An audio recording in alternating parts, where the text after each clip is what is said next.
Sénégalais yi mu ngi ci site Cour des comptes bi da ngeen ko dem ubbi ngeen lire ko page 102 le ministre Mansour Faye lañ ci tudd moo ca nekk daasam ba ñu ko wooyee dafa ne ministre bi moo ma jox tableau ne ma jëndee ko la nga ko war a jënde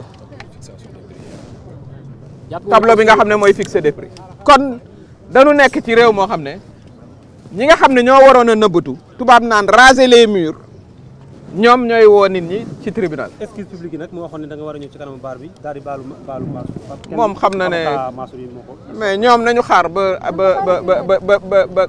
yoon topp ko moom parce que loolu la yoon war a def yoon daf ko war a topp plutôt que moom mu naan dañ maa diffamé bu diffamation amee xanaa Cour des comptes ko diffamé xanaa du RFI ak yéen ñii journalistes yi ku waxul ci ceeb surfacturation ceeb maanaam lay jar 120 000 nga ne 145 000. 1 milliard 500 yi sa avocat wax. 2000 oui. pour justement procédure abusive loolu aussi ban jàngat nga ci am.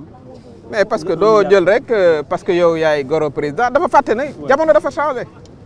parce que yaay goro président da ngay woo ku la neex ci tribunal bi ci amul ci te yow ñu waroon laa woo tribunal yow. fonds Covid bi li sénégalais yi li nuy xaar mooy ñu leeral ko te ci moom ministère am dañu cee jël lu tolloog 2 milliards 749 millions dépensé ko te waruloon a nekk dañoo yokk njëgu ceeb bi. muy 2 milliards 749 millions. Par prudence, Aminata Touré n'a pas voulu utiliser le terme détournement. Mais parce que ce que j'ai dit, c'est de la surfacturation. Surfacturation, le tout de carnage financier. Mu ne lu tax ñu naan carnage financier la dañuy yàq réputation. Mais lu tax demul porter plainte contre les députés à l'Assemblée nationale dañoo boole yeneen juróom-ñeenti ministre ne leen na ñëw haute cour de justice parce que foofu la ab ministre di layoo. man ba ma nekkee assemblée nationale dama àndoon ak loolu dañ leen attraire moom dañ ko attraire devant la barre du haut conseil de la haute cour de justice waaw lu tax porté wul plainte député yooyu lu tax defu ko bañ ko laajee mu ne non c'est-à-dire dégg nga maam comme moom premier ministre la voilà sa voix porte mais dama assumer sama voix bi porté. ñàkk a teewaayam nag ci tribunal bi. mais ma laaj leen ko waroon naa toog xool ma ci bët ma koy xool mu wax li nga war a wax dafa yeble man dama ñëw toog. li may def dama koy assumer ci sama àddina dama ñëw toog mais munu fee toog parce que nañ ko laaj question yoo xam ne munu koo tontu dans le rapport sondage a dit que c'est le ministre moo ma ne ma jëndee ko ci prix bii moo ma indil tableau bi ba sama bureau. en français les gars. procédure fu mu toll. mais moom mooy njaag luy njiig kay moom mooy njaag président Macky Sall mooy njaag parce que moo ne ci 1000 milliards nañu dindi lépp loo xam ne lii mooy contrôle. amul compétition amul concurrence nañu dindi lépp bu ko defee ku ne di jàpp ne lu waay neex def mais sunu xaalis lañ ko doon defee. synthèse française. donc loolu li nga xam ne moom laa bëgg a tëjee lii mooy d'abord mu xam ne moom c'est-à-dire dañu ne ci jamono ju bees may encourager autorités yu bees yi fi ne ñu poursuivre li nga xam ne mooy la reddition des comptes maanaam ñi nga xam ne dañu jëloon suñu alal def ci liñ leen ci santul. jël surfacturation 2 milliards 749 millions loolu mën nga ca tabax ñetti hôpital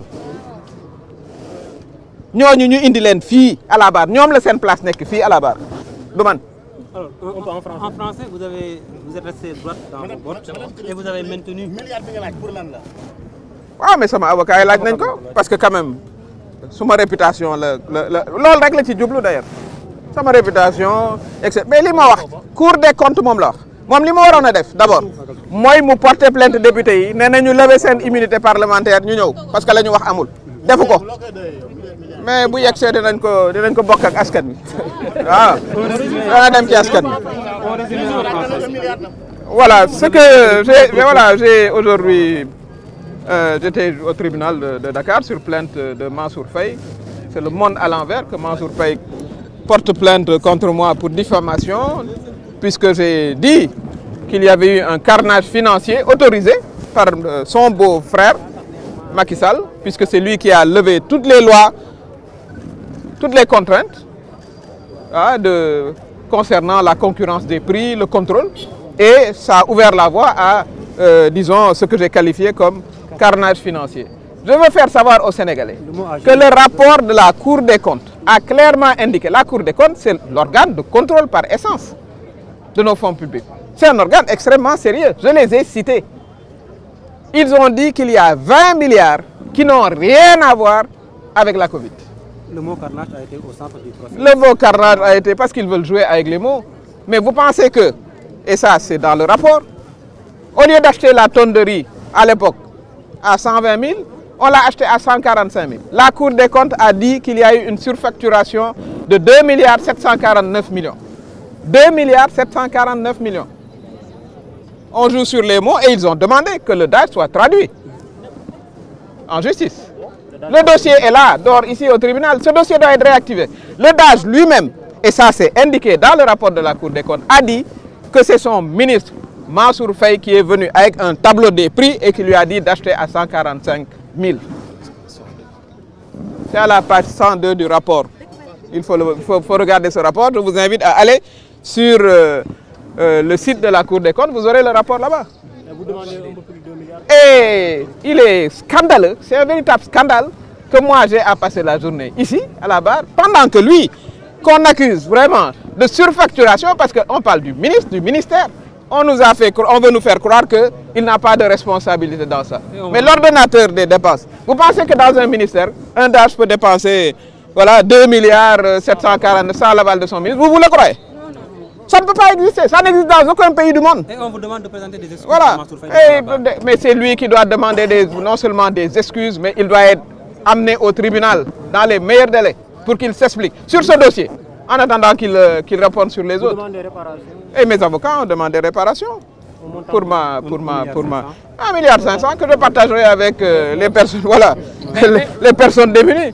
Où est-ce qu'on nous en sommes aujourd'hui au dossier? Qu'est-ce qui va Mais le dossier sera vidé le 8 août, donc dans une dizaine de jours.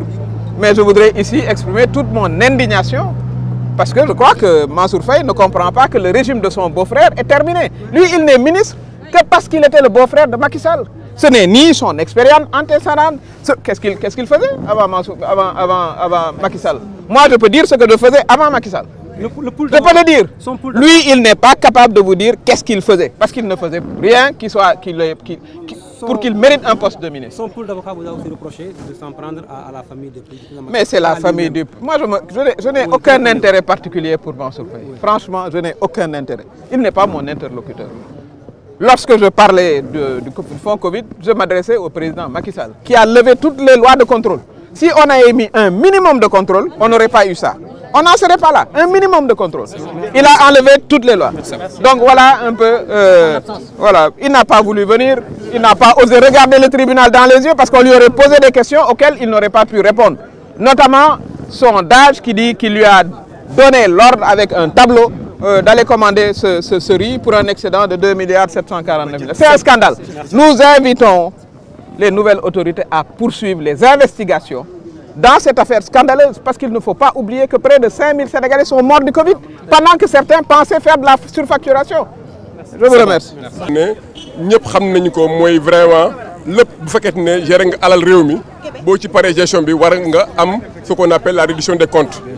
ci loolu nag ci combat boobu la ñu ko fekk bu ko tilmal bu ko jox ay ji ñu nga mel ne yàlla xam na ne ku ñu tudd Mansour Faye tax ko jóg moom lu ko tax a jóg mooy Sénégal naka la ñuy jëlee suñu moomeel suñu propriété nationale bu nga xam ne Sénégal yëpp ko moom bu ñu demee ba def 1000 milliards ci fonds Covid ñu ne am na ay magistrats yu nga xam ne ñu ngi bokk ci cour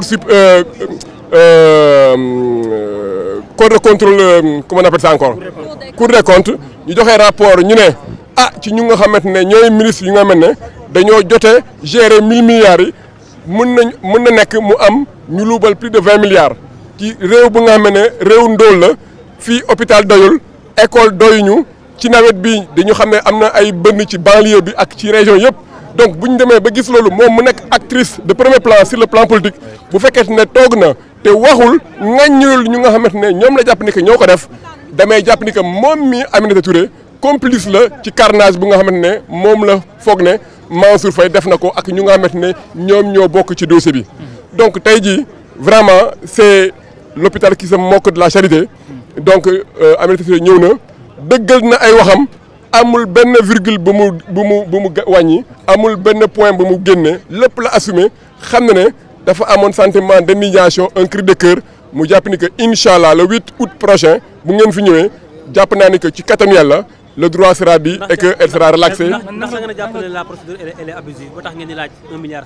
Bah effectivement parce que gis nit bu nga mel ne tey am nañu ay yitte moom mi la présidence Aminata Touré am na lu nga mel ne waroon na ko doxalee ci pour Sénégal dañ ko soxla mu ngi door a jël réew ak le président Bassirou Diomaye Diakhar Faye et le premier ministre Ousmane Sonko mu war a bokk ci ñu nga xamante ne ñoo war xelal le nouveau régime ñu ñëw di koy indi ci ay waxu caaxaan yu nga xamante ne tey jii moom moo fi war a nekk tey di justifié wu que moom ñu koy andi donc vraiment et que partout dans le monde ñu ngi jàpp ni que madame Aminata Touré dafa diffamer le ministre Mansour Faye te loolu aussi dafa porter atteinte à son honorabilité à sa crédibilité moo tax ñu jàpp ni que lu ñu laajte am nañu droit légitime di ko def incha allah pour que sénégalais yëpp ak tout le monde xam ne lu ñu tuuma lu mu ko tuumaal nekkul dëgg et que juge bi dina ko atte. ndax jàpp nga ni tey bu teewoon dina mën a gën a yombal xel yi. waaw c'est vrai que yoon moo ko may nag la possibilité de se faire représenter mënuñu ko ci juge ŋaññi waaye ñun dafa ñu doon gënal mu ñëw jaakaarloo nu ko Aminata Touré dafay ñëw jaakaarloo ak parti adverse yi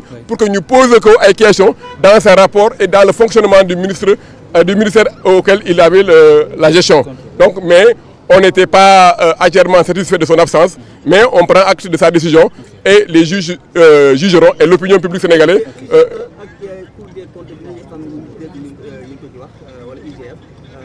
wax que ni xëy na lapsus la te loolu daf ñuy fàttali ki nga xam ne mooy Ousmane Sonko ak Mame Mbaye Niang est-ce que jàppoon ni loolu itam xëy na. non xam naa fu nga jëm mais dama jàpp ni que mu nekk IGE mu nekk Cour des comptes wala mu nekk IGF ay corps de contrôle yu nga xam ne ay magistrats yu xarañ ci réew mi ñoo koy gérer donc vraiment ñoom ñoo ne lu nga xamante ne moom la bind ci poste bi diw ak diw ñoo ko def moom mu dëggal loolu ci waxam mu ne bu dee loolu la yoon war na def liggéeyam jàpp naa loolu.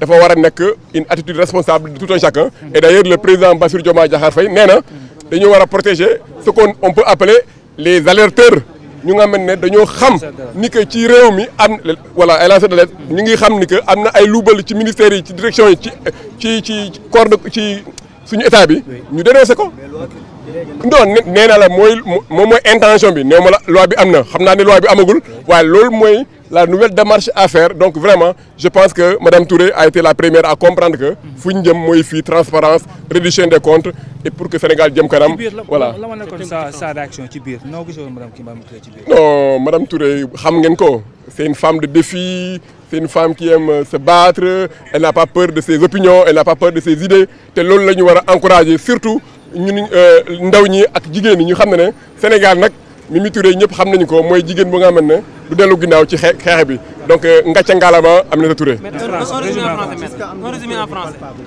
non bul wax affaire preuve palpable ku suivre débat bi xam ne ñun ci lu ñu sukkandiku wane nañ ko débat bi wane na ko ñun xam nañu lu Aminata Touré wax ni dafa am fu mu ko jëlee te loolu la ñu wax ci biir comme boo gisee rapport bu nga xam ne c'est plus de 153 pages ñu wane ko juge yi ak journaux de presse yi ñu nga xam ne ñoo fi yàgg a gis wax loolu lu mel noonu avant Mimi Touré mu am ay député suñu réew ñu nga xam ne ñoom ñoo wax déjà diw dañ ko war a yóbbu à la haute cour de justice donc mais non rapport bi neew mais moom dafa ne premier responsable bi mooy président de la République kee dafa bokk ci ñi nga xam ne ñoo ko ci jàppale rek donc loolu wax ji leer na mais est que la recommandation dit que kooku dañ ko war a yóbbu mooy la recommandation 55 du rapport loolu leer na nañ mun ngeen ko lire yéen journalistes yi voilà madame Aminata Touré a été là contre son gré alors que c'est l'autre